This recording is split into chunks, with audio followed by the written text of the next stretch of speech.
স্বামী স্ত্রী কতদিন আলাদা থাকলে তালাক হয়ে যায়? স্বামী স্ত্রী কতদিন আলাদা থাকতে পারবে? স্বামী স্ত্রী অনেক সময় একে অপরের সঙ্গে কথা বলতে চায় না, একে আরেকজনের সঙ্গে এক বিছানায় ঘুমাতে চায় না। স্ত্রী বাপের বাড়ি গিয়ে স্বামীর কাছে আসতে চায় না, স্বামী বিদেশ গিয়ে স্ত্রীর কাছে আসতে চায় না। এই সমস্যা এখন ঘরে ঘরে। বউয়ের সঙ্গে রাগারাগি করে বউকে ছাড়তে পারে না শুধু সন্তানের জন্য, অথবা এই স্বামীকে ছাড়তে পারে না শুধুমাত্র সন্তানের মুখের দিকে তাকিয়ে। এমন ক্ষেত্রে যদি স্বামীকে ডাকা হয় যে আপনি কেন এমনটা করছেন, তখন জবাবটা আসে আমার স্ত্রী ভালো না। স্ত্রীকে যদি বলা হয় যে কেন এমনটা করছেন, স্ত্রী জবাব দেয় আমার স্বামী ভালো না।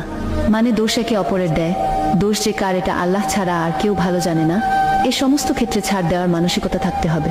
আপনি যখন বিয়ে করেছেন একটা মেয়েকে, বা মেয়ে যখন একটা ছেলেকে বিয়ে করেছে, আপনি বুঝে শুনেই কিন্তু বিয়ে করেছেন, আপনাকে জোর করে বিয়ে দেয় নাই। বুঝে শুনে যেহেতু আপনি বিয়ে করেছেন, তাই তার সাথেই সংসার করেন।